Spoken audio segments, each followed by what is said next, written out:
Indian people in solidarity with Palestine की तरफ से 23 जून को एक मुजाहरा इसराइल एम्बेसी के सामने किया गया था, लेकिन पुलिस ने उसे बुरी तरह से कुचल दिया था। बहुत वहाँ पे मारपीट की थी। उन्हीं में एक जो नौजवान है अब्दुल रऊफ जो है, जो नाबीना है, उनके साथ पुलिस ने बहुत ही बेरहमाना रवैया अख्तियार किया था।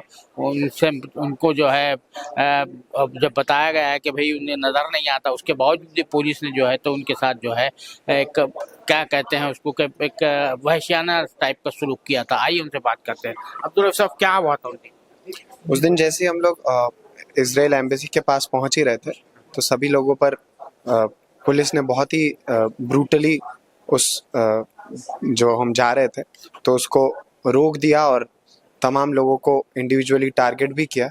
उनमें मैं भी था, हमारी महिला साथी भी थी जिनके साथ बदसलूकी की गई, बदतमीजी की गई, और मुझे उन्होंने दोनों हाथों से पकड़ा और एक पुलिस वाले ने मुझे खींचा, घसीट रहा था। तो मेरे साथियों ने मुझे पकड़ लिया, मुझे घेर लिया और मुझे जाने नहीं दिया। तो इस खींचातानी में भी मेरी स्टिक गिर गई, मुझे कुछ समझ नहीं आया कि क्या करना चाहिए।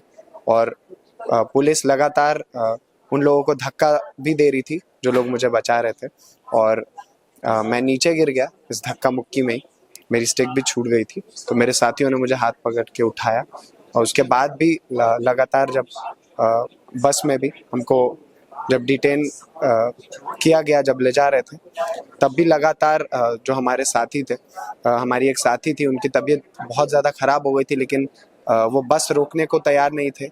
हॉस्पिटल के लिए भी हमें विरोध करना पड़ा, उनका लगातार उन पर दबाव बनाना पड़ा।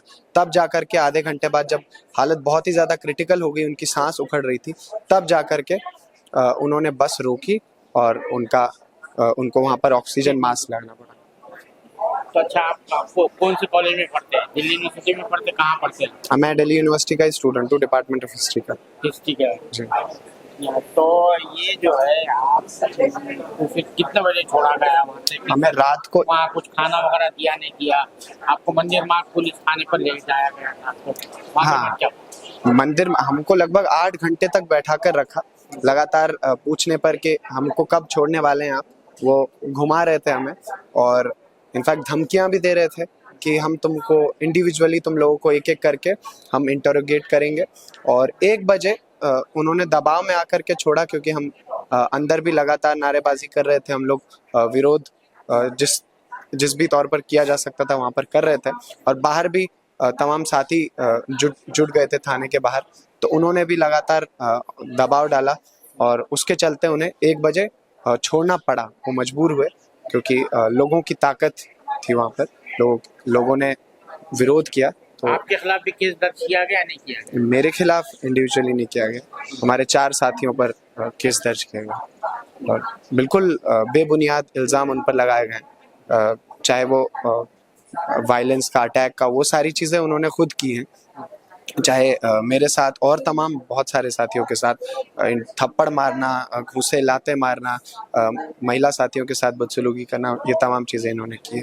और ये किया इसलिए है क्योंकि ये चाहते हैं कि हम फ़िलिस्तीन के हक में आवाज़ ना उठाएं, फ़िलिस्तीन के पक्ष में आवाज़ ना उठाएं। अगर उठाएंगे तो ये एक प्रेसिडेंट सेट करने के लिए, एक उदाहरण, एक एग्जाम्पल, मिसाल कायम करने के लिए कि आप फ़िलिस्तीन की बात करेंगे तो आपके साथ तो यही होगा। और ये इन्होंने किया भी। जब मेरे साथ इस तरह का सलूक करने के बाद ये धमकी देते हैं कि इसको अलग कर लो, वरना किसी तरह के की गलतफहमी में मत रहना, हम ऐसा ही बर्ताव करेंगे।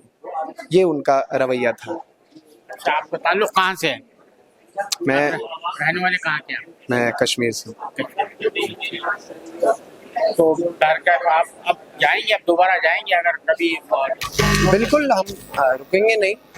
ये संघर्ष जारी है। हम तमाम लोगों से भी अपील करेंगे कि वो फ़िलिस्तीन के हक में आवाज़ उठाएं। और हम BDS मूवमेंट भी लगातार भारत में चल रहा है, और तेज़ी से बढ़ रहा है।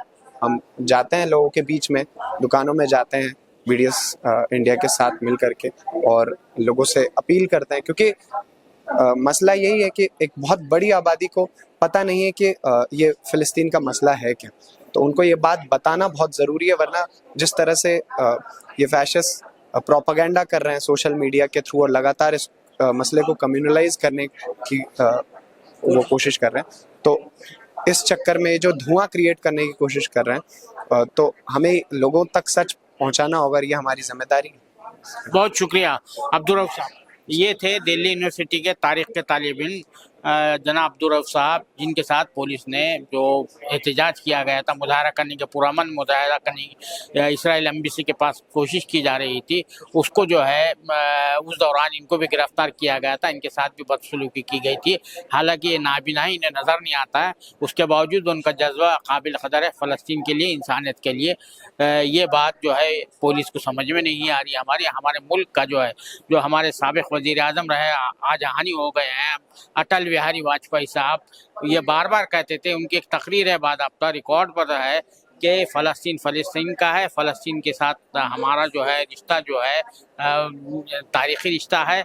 और ख़ुद हमारे जो वज़ीर ख़ारजा है जयशंकर साहब, उन्होंने भी एक जगह यहाँ भी हाल ही में कहा कि हम जो है फ़लस्तीन के हक़ में हैं, फ़लस्तीन का जो है होमलैंड है उसको आज़ाद होना चाहिए। लेकिन यहाँ पर का जो पुलिस का रवैया, इंतज़ामिया का रवैया, वो बिल्कुल जो है, ये जो बीजेपी के जो हमारे वज़ीर ख़ारजा है या जो साबिक़ वज़ीर आज़म रहे हैं आजहानी वाजपेयी साहब, इसके बरखिलाफ़ जा रहा है। तो ये इससे कहीं ना कहीं दोहरे रवैये का एक जो है इंडिया मिलता है। कैमरामैन जीशान राही के साथ मैं अब्दुल बारी मस्जिद, नई दिल्ली।